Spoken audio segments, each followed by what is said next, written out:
Shalom teman-teman dari Tuhan, bertemu kembali dengan saya Kersogo di channel ini. Di kesempatan ini saya akan mengajak kita menyaksikan video sesi tanya jawab di dalam debat Pendeta Ezra Soru melawan Ustadz Kenama. Di dalam kesempatan ini, seorang mu'alaf yang mengaku mantan pendeta, namanya Pak Dan Cemumek, mengajukan pertanyaan kepada Pendeta Ezra Soru. Dan di dalam jawaban yang disampaikan oleh Pendeta Ezra Soru, sekaligus juga memberi kuliah gratis kepada Dan Cemumek ya. Ya kan kalau dia memang adalah mantan pendeta, itu berarti dia belajar teologi, belajar bagaimana ilmu menafsir, belajar Alkitab dengan sungguh-sungguh. Tetapi nyatanya dari pertanyaan yang dia sampaikan, dia sama sekali tidak mengerti. Mari kita simak video berikut ini.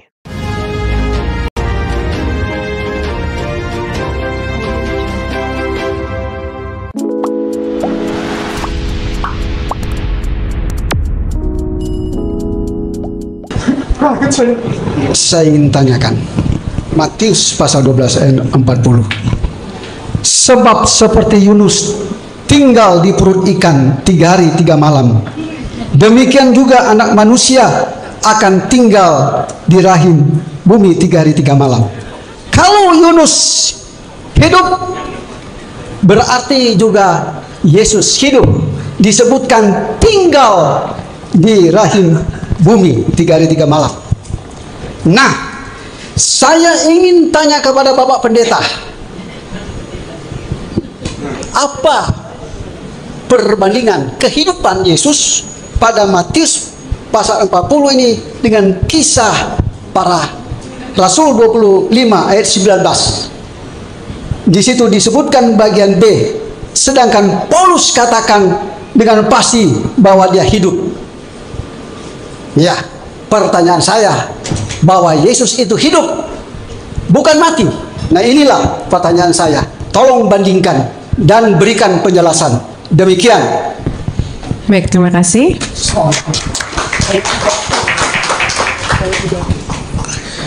Ya, kalau Bapak memakai ayat itu sebagai dasar Yesus tidak mati, dan itu adalah kata-kata Yesus, artinya Bapak saya kata-kata Yesus. Ya, pasti begitu. Nah, sebelum saya jawab itu, pertanyaan saya balik. Kalau Bapak bisa percaya kata-kata Yesus yang itu, Bapak percaya juga kata-kata Yesus yang lain bahwa mereka akan membunuh aku dan 3 hari aku akan bangkit? Kalau Bapak percaya yang ini, kenapa Bapak tidak percaya yang lain? Karena yang ini kelihatannya mendukung pandangan Bapak. Ini ayat ambigu yang tidak bisa, ini butuh tafsir. Tapi yang Yesus katakan bahwa dia akan mati dan bangkit pada hari yang ketiga, itu eksplisit dari mulut Yesus sendiri. Jadi kalau Bapak mau percaya, kalau Bapak tidak percaya kata Yesus ini, kenapa pakai sebagai argumen? Kalau Bapak pakai sebagai argumen, harus percaya. Kalau Bapak percaya ini, mengapa hanya percaya ini? Sedangkan Yesus sendiri berkata bahwa dia akan mati dan bangkit, dibunuh mati dan bangkit. Itu pertama.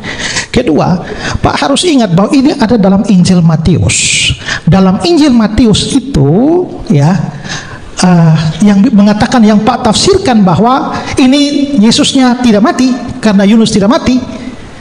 Pak lupa juga bahwa ternyata dalam Injil itu pasal-pasal setelah itu, misalnya pasal 17, 22, 23, pasal 27 ayat yang ke-46, semuanya bicara tentang kematian Yesus juga kebangkitan. Jadi bagaimana Bapak menafsirkan bagian itu sehingga membuat Matius tidak konsisten, bahwa di satu sisi Yesus tidak mati dan di sisi lain ada pernyataan eksplisit Yesus mati. Ketiga, Pak harus paham bahwa apa yang dikatakan Yesus itu adalah sebuah perbandingan, sebuah analogi. Yang namanya perbandingan dan analogi, Pak, Bapak tidak bisa mengambil segala hal untuk menjadi perbandingan. A seperti B atau B seperti A, itu tidak berarti bahwa semua dari A itu harus dicocokkan dengan B, dan begitu pula sebaliknya. Saya beri contoh, ya, misalnya ada anak yang sudah dikasih pelajaran 1 tambah 1 berapa? 2 ya? Diwet 3. Salah. 1 tambah 1 2, bukan 3. Ulang, 1 tambah 1 berapa? 3. 2 bukan 3. 1 tambah 1 5. Lalu saya marah, saya bilang, kamu ini kayak kerbau saja. Waktu saya bilang kamu kayak kerbau, saya tidak bermaksud bahwa anak itu punya tanduk. Saya tidak bermaksud bahwa berkaki 4. Saya tidak bermaksud bahwa dia punya ekor. Saya tidak bermaksud bahwa dia memang biak. Saya tidak bermaksud bahwa dia binatang. Itu analogi, dan itu hanya menekankan satu, yaitu otaknya sama dengan otak kerbau. Nah, itu analogi. Karena itu kata-kata Yesus dalam Matius 12 ayat 40, Pak, itu hanya mau menekankan satu aspek. Bapak tidak bisa menarik semua aspek. Sekarang, kalau Bapak mau tarik semua aspek sekarang, Yunus itu kan lari dari panggilan Tuhan. Ya kan? Nah, apakah Bapak percaya bahwa Yesus juga sedang lari dari panggilan Tuhan? Ya. Lalu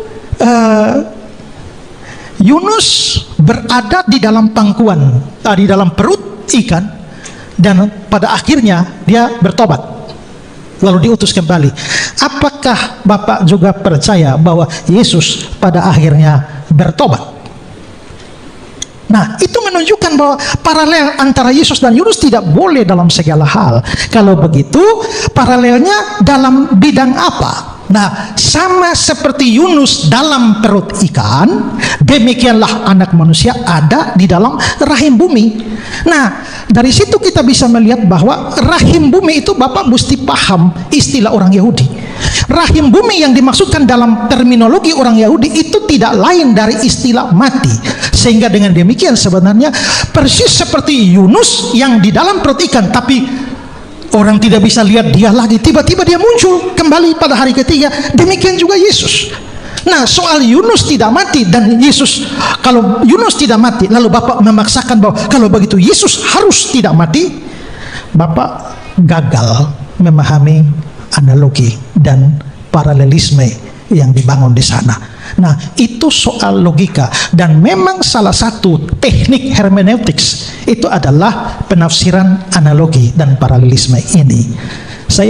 Kalau saya nggak salah Bapak mualaf ya, dan pendeta kah? Dulu saya nggak tahu. Kalau Bapak pendeta, apakah pernah sekolah? Dan kalau pernah sekolah, mestinya Bapak belajar namanya hermeneutika. Dan hermeneutika itu salah satunya adalah soal tafsir. Tafsir Mazmur dengan tafsir puisi beda, tafsir surat-surat dengan tafsir narasi beda, tafsir perumpamaan dengan alegori dan juga paralelisme semacam ini beda.